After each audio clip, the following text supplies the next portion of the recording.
coming up next. The latest on another deadly attack, this time at a church in Michigan. Plus, how federal funding cuts are impacting this Center County nonprofit. And the thrilling double overtime Penn State whiteout that ended in heartbreak. Where does the team go from here? The Center County Report starts now.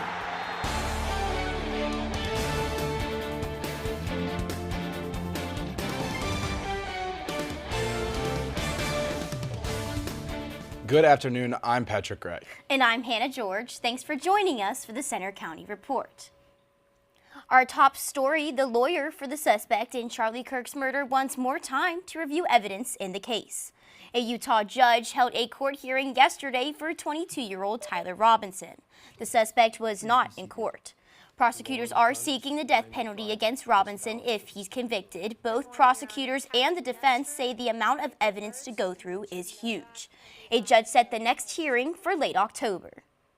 Investigators are still looking for answers after a former Marine drove his truck into a church in Michigan in a deadly attack. Authorities say after the crash, Thomas Sanford set the church on fire and began shooting, killing 4 people and wounding 8 others on Sunday. Police killed him in a shootout. The FBI has sent 100 agents to the community as part of the investigation. The federal government is on the verge of its first shutdown in 7 years, with the deadline set for midnight tonight. President Donald Trump and Republican lawmakers are locked in a budget standoff with Democrats over health care. Without a deal, thousands of federal workers stand to be furloughed or laid off. The president met with congressional leaders yesterday, but both sides are not budging. I think we're headed to a shutdown because the Democrats won't do the right thing. I hope they change their mind, but we're going to see. The main thing I'm worried about is a president who would agree to a deal and then immediately start firing people and rescinding funds and tearing everything up, because that's what he's done. If there's a shutdown, essential services will keep running, including the military, air traffic controllers, and TSA. But there will be effects in other areas of the government. One local spot that's been hit hard with funding cuts has been forced to make some changes. Reporter Ryan Patterson has the details.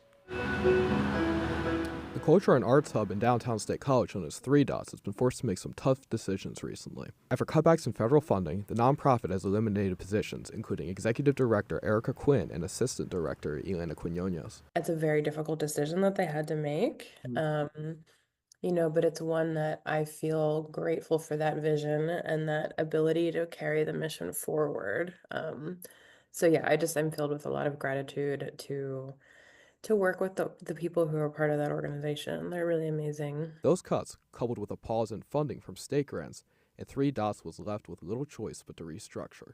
Sources of funding that we were counting on for our budget are both basically in limbo right now, so our budget has been cut in half.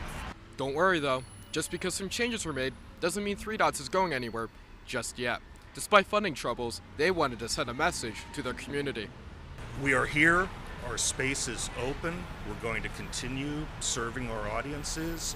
We're going to continue providing a space for artists and groups to meet and get together and foster community. In State College, I'm Ryan Patterson for the Center County Report. 3 Dots will hold a community jam on their front patio on Saturday as part of the Downtown Fall Festival. The former Gregg Township secretary, who pleaded guilty to stealing more than $500,000, is now facing new charges. Authorities in Union County say 56-year-old Pamela Hackenberg stole over $50,000 from an American Legion post in Mifflinburg, where she volunteered as treasurer. She has a court hearing set for next month. And residents in State College are being warned about door-to-door scammers. Property managers say people have been going around neighborhoods and apartments falsely claiming to represent an electric company. One resident reports a van pulled up with about 10 people, each knocking rapidly on doors and announcing electric, followed by the unit number. Property managers are urging tenants to stay alert, not open up about account details, and avoid sharing any personal information. Pennsylvania officials are also sending out a warning to parents and kids after 2 recent social media challenges ended with a death and a serious injury. Noah Flennard reports. Young, dumb, physically able. Danny Vitale is a content creator with a growing social media following. The Penn State senior says the online social scene is fun, but also an increasingly difficult space for mental health and other reasons. For me, I find a lot of confidence in being able to share my story because it means that I'm helping other people out. and the good far outweighs the bad, even though it really gets hard sometimes. One growing trend has been social media challenges. They can be fun, entertaining, and even raise money for good causes, but they can also be dangerous and deadly. Students at Penn State see them a lot.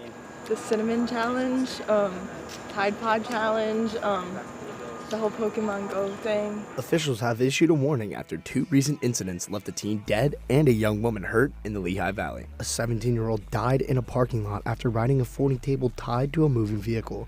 In the other case, a 20-year-old was surfing on a car trunk when she fell off. We put an informal poll on our Center County Report social media. It showed that almost 93% of those responding have participated in a social media trend, with 14% saying they've tried a dangerous challenge. I'm here at the Carnegie Building, here at Penn State University, the home of the School of Communications. And social media is a key factor in many student studies here. While clubs and organizations like ourselves are active on social media, these dangerous trends tend to start at the individual level. Our surveys showed just under 30% of people personally know someone who's been physically hurt from a social challenge. Trends definitely have their time and place. If you're not looking to do too much past that, then trends are amazing. Police and prosecutors want to get the word out to parents and teens about the dangers of TikTok challenges. In State College, I'm Noah Leonard for the Center County Report. In both of those recent incidents, the teenage drivers involved face criminal charges in the cases. As the number of people hunting and fishing in Pennsylvania drops, the state is trying to spark more interest in those outdoor activities. I stopped by one event over the weekend aimed at boosting hunting and fishing.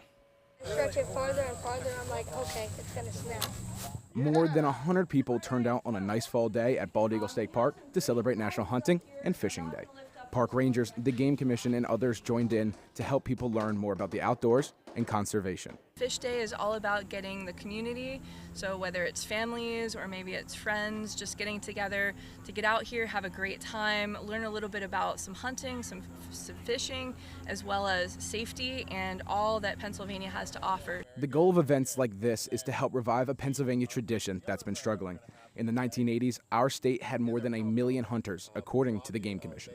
But those numbers are rapidly dropping. Research shows the number of hunters will decline 17% by 2030 and 37% by 2040 to just over 500,000 people. That has serious effects on managing the state's deer population. It's important to get the youth involved in hunting and fishing because that directly relates to conservation.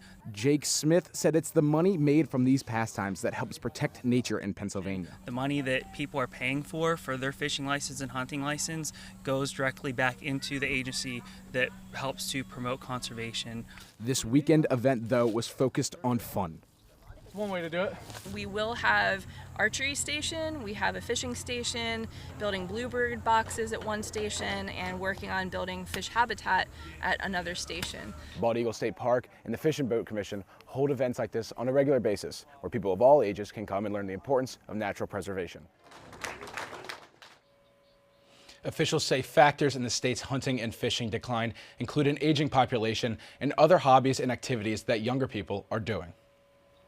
Still to come on the Center County Report, our warm fall weather continues, but for how long? We check the 7-day forecast.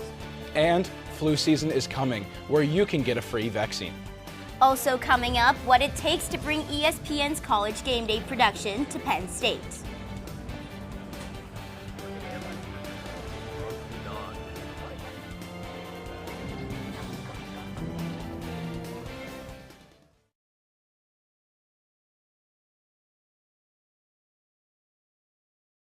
When we first met Todd, he was singing a song, and I was like, wow, look at this kid with the biggest smile.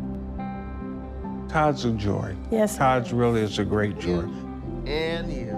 Learn about adopting a teen at adoptuskids.org.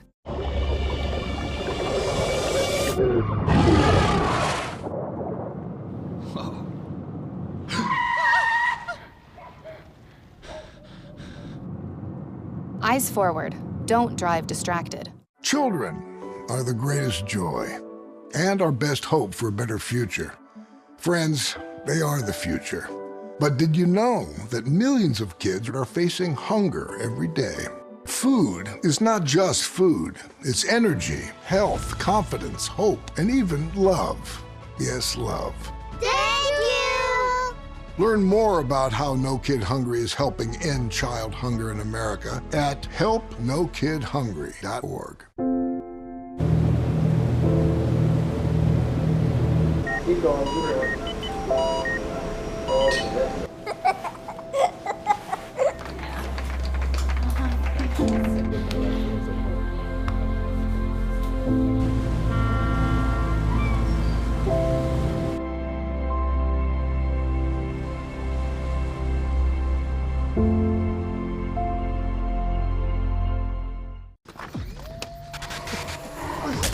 Multiple studies have shown that marijuana can slow both driver reaction and response time, which can be really dangerous.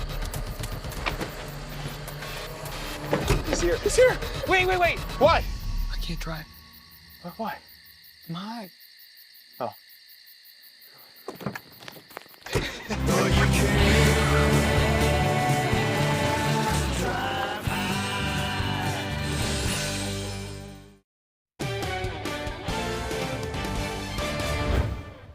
Amazon is set to pay $2.5 billion to settle allegations made by the FTC.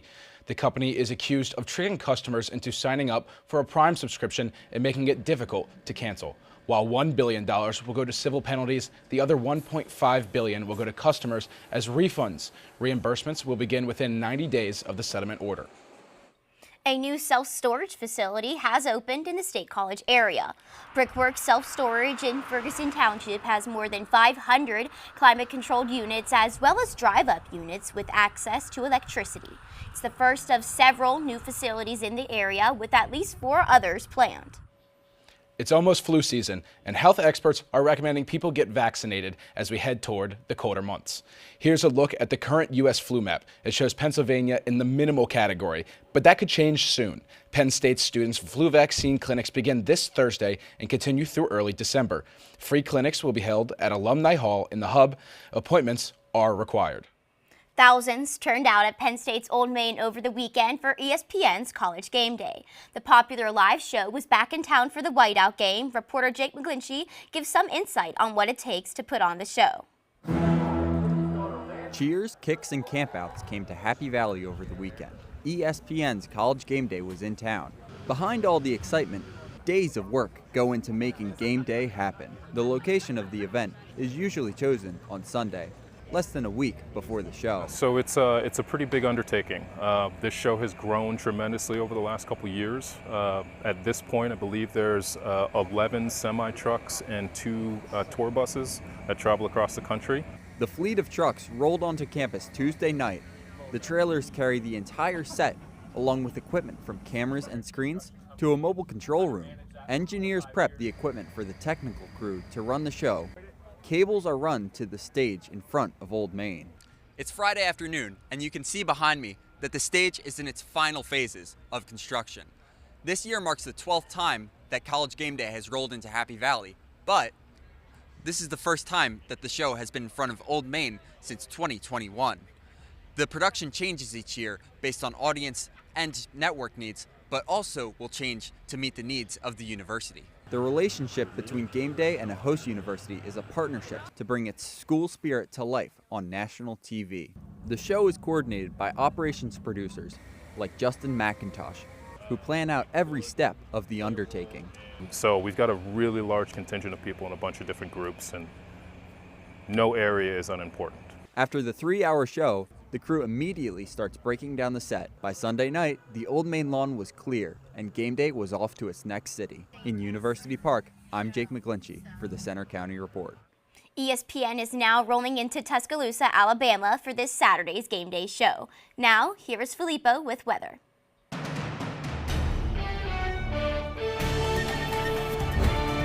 And the weather certainly didn't disappoint this past Saturday. A dry day, no measurable precipitation, and a beautiful sunset during the game too, if you noticed. Right now at Beaver Stadium, some high-level clouds right now, and that's the theme across central Pennsylvania. At the golf courses, we're also seeing that higher-level cloud cover if you're getting out for that Tuesday tee time, and as well as the Penn State Arboretum, seeing those high-level clouds streaming through. Right now here in State College, 72 degrees above our averages for this time of the year. feeling like 72 with a dew point of 52. That may be a little humid if you're stepping outside today. A northeasterly wind at about 9 miles per hour. Our drought monitor came back out this past Thursday, increasing the amount of moderate drought across central Pennsylvania, especially in areas north of I-80. And right now on our radar and satellite, we have high-level clouds right now, but they're going to be slowly streaming out from northwest to southeast. And we can see that on our futurecast here, those high-level clouds starting to dissipate to the south and east throughout the rest of the day today and into the day tomorrow. And I think our Wednesday is going to be absolutely pristine, not a cloud in the sky as high pressure takes control. Another round of clouds is expected throughout the latter half of this work week. This is Thursday. Right around dinner time, we see those clouds starting to stream in. No precipitation with these clouds, just a little bit of sun blocking there. And as we head into our weekend, high pressure takes control yet again, another pristine weekend. Even though there is no home Penn State football game, we're going to be seeing sunny skies. So what's our averages for this time of the year? 66 our average high, 49 our average low, and we're going to be well above that for today. A high of 76 in partly cloudy conditions with that northeasterly wind staying true at around 4 to 6 miles per hour. For tonight, a low of 48, right around our average for this time of the year, mostly clear skies, and winds will be remaining calm. And for tomorrow, 68, closer to average, and pristine sunny skies, a northeasterly wind at 3 to 7 miles per hour. Now the big news is, what is that weekend having in store? And it's going to be warm, continuing this trend of above average temperatures, and most importantly, we're not going to be seeing any precipitation for another weekend, guys. But those warm conditions, it's getting time to be sweater weather. It's already October, starting tomorrow. Yeah, I agree. I mean, it's really nice. It's been nice to, have a warm, normal walk to class and not be too cold out there, but I am definitely ready for fall. It has been nice, but I need a little bit more fall, a little less sun. I'm a little sick of the sunburns at this moment. They've been getting me all summer and now into September. For sure, for sure. Yes, I agree with that. Now let's head over to Mariah with sports. Coming up next in sports, we check in on high school football and one of the weekend's big games. And the Nittany Lions look to rebound after a heartbreaking overtime loss in the whiteout game.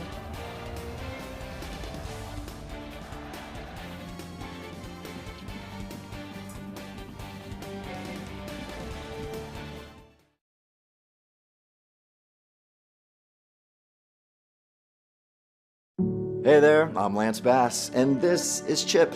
And if you're like me, your pets mean the world to you. And if disaster strikes, saving them is a priority. Learn how to keep your best friends safe at AmericanHumane.org.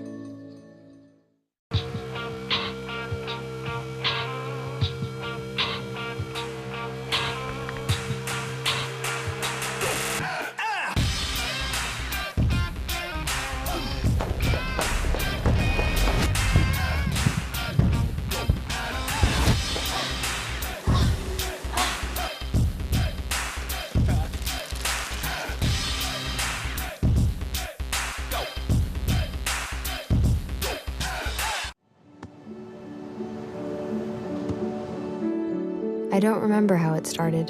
Go to that. Our back and forth.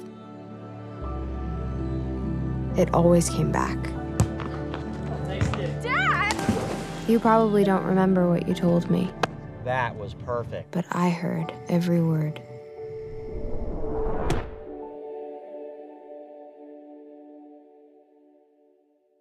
With Julia's autism, loud sounds can be too much. But she still loves to make music. Yeah. Play band. Early screening for autism can make a lifetime of difference. Find out more at screenforautism.org.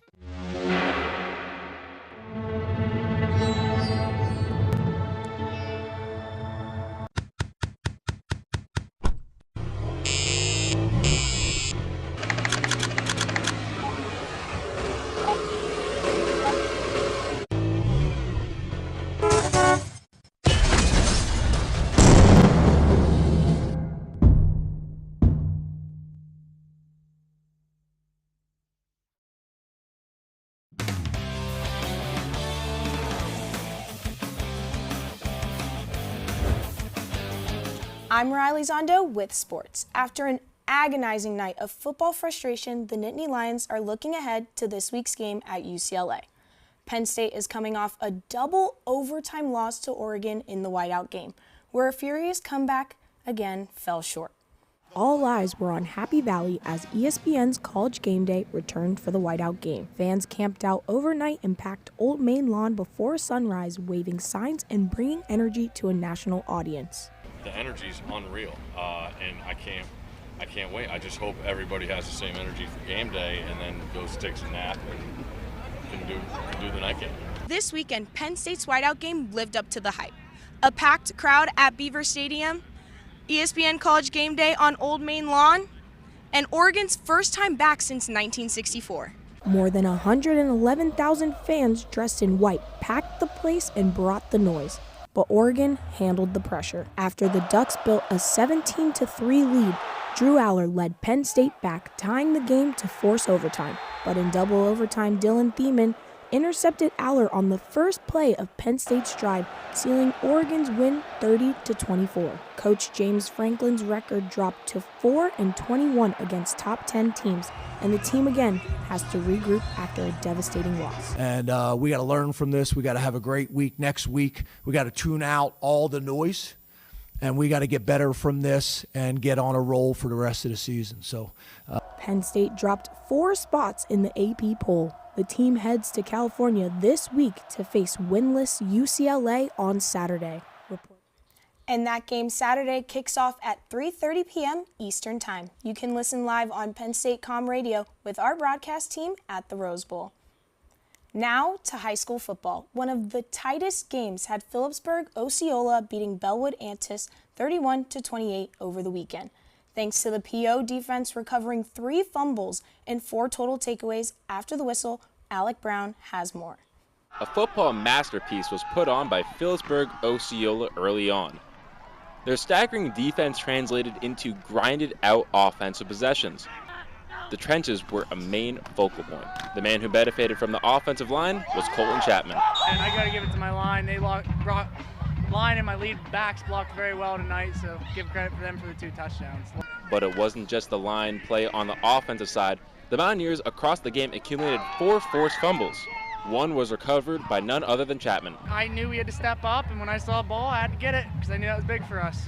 Big opportunity to capitalize. So Phillipsburg Osceola was doing great on offense and defense in the first half, but it'd be their mentality and grit that were put to the test in the second. PO lost focus in the fourth, leaving the door open for a potential comeback. But Coach Jeff Roman was not disappointed in the finish. Games like this are what it's all about, really. They're a good football team. I thought our kids played a heck of a game in all facets, and I'm excited for them. Coach Roman kept the same mentality whether his team was up 17 or 3. A Mountie's interception sealed their victory. We're to win. You can't sit here and play not to lose. You got to play to win. And I think the kids are finally getting that mindset. And if we can do that, we're going to be successful. You can see highlights and post-game reaction from the top local high school games this Friday on our sports show After the Whistle. That's live at 11:30 p.m. on our YouTube channel, Penn State Student Media. Tomorrow is October, and that means hockey season is here. The Penn State men's team is heading west this week for opening night at Arizona State. After last year's run to the Frozen Four, the Nittany Lions are stacked with talent, including Gavin McKenna, a top NHL prospect. The team held its media day yesterday at Pagula Ice Arena, and Coach Guy Godowski talked about this season's expectations.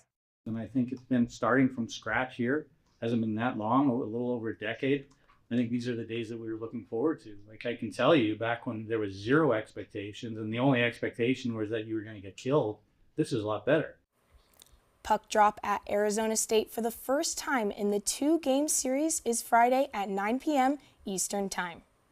Penn State men's soccer hopes to get back in the win column tonight at home. The Nittany Lions will take on Robert Morris at Jeffrey Field. The Lions' record so far is just 2-4-2, and they're on a 3-game winless streak. As for the women's team, they play Saturday at Rutgers. They beat Northwestern over the weekend. And Penn State women's volleyball has a monster match this week. They play number 1 Nebraska on Friday at Rec Hall.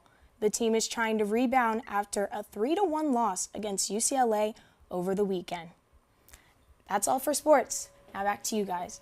I mean, coming off of a big loss for Penn State football, do we really think they're going to win this weekend? It was a devastating loss this weekend, especially because we showed so much heart in the fourth quarter, but we need to bounce back, and I think we can win the game. Yeah, I think Coach Franklin's been saying that. You know, we just kind of got to forget about it, as tough as it is, and go out there and get a win. Especially when we have Ohio State on the schedule for November 1st. Yeah, it'll be a tough one. Yeah. For sure. Well, thanks, Mariah. Coming up next, a new fun spot in State College is giving families something fresh to explore. Hear that?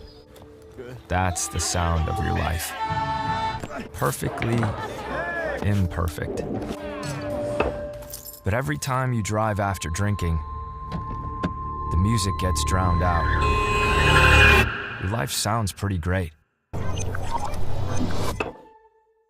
Don't let a buzz ruin it. Buzzed driving is drunk driving. Don't drive buzzed. There's been another deadly shooting at a local elementary school. According to authorities, the suspect acquired the gun from a family member's home before using it to take the lives of innocent children and teachers. Store your gun securely, locked, unloaded, and away from ammo. When it comes to disasters and emergencies, it's not a matter of if, but when. I'm relying on luck, but who knows if it'll be on my side. Let's prepare so we all have a better story to tell. Take control at ready.gov/olderadults. When I was 10, my mom got deported. We had a difficult time, and I feel that's why I didn't get to finish school. My husband is really supportive in a way that he pushed me to go back to school. She wants to have a career so her kids can look up to her. They both keep me motivated to go to school, and they see that if I do it, like, they can do it too, you know? I feel that everything's possible. Find free adult education classes near you at finishyourdiploma.org. For decades, I've taught you everything I know. How to safely build a fire, and how to control the flames. But I can only teach wildfire prevention. Only you can prevent wildfires.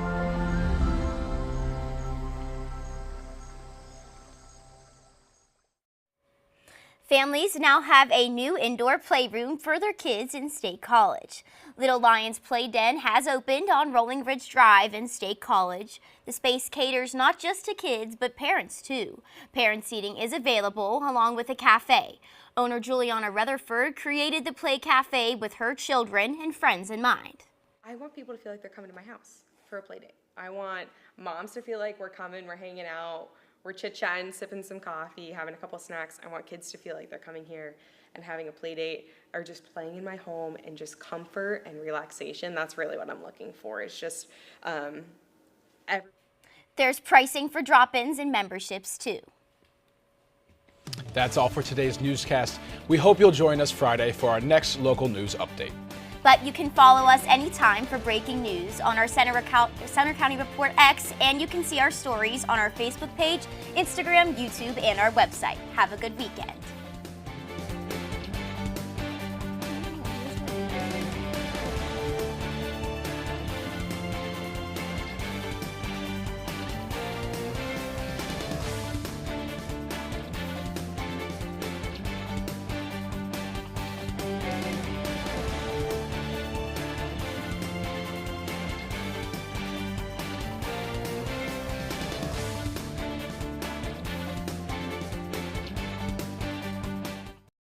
No young person should ever have to worry about having a safe place to sleep at night, or whether anyone cares about them. But the reality is, 1 in 10 young adults will experience a form of homelessness this year. For over 50 years, Covenant House has been helping youth in crisis and giving them the support and tools they need to succeed in life. To learn more, go to covenanthouse.org today. Thank you for caring. in Iraq. Our truck hit a roadside bomb. I had about 16 surgeries on my hand so that I could regain function. And when I came home, I needed a new roof due to a storm. And I was about to lose homeowners insurance as well. I applied for Operation Homefront Critical Financial Assistance Program. And it's good to know that when we come home, there are people who are there that care about us. Operation Homefront, they've really been a blessing. I'm Sandra, this is Jorge, and we were adopted in 2019. I remember when they first came to us, Michael was already a teenager. The whole cliche of they're so lucky to have you guys, and it's the other way around. They have changed our family for the better. They chose to love us. They didn't have to. They chose us. Family. Learn about adopting a teen from foster care. You can't imagine the reward. Visit adoptuskids.org. The new Walk MS experience was so uplifting. All of us are coming together, not only for that walk day, but for every day. I love the energy at Walk MS. It is community, it is family. I can ride that high for the rest of the year. A cure is on the line for me. A cure is on the line for all of us.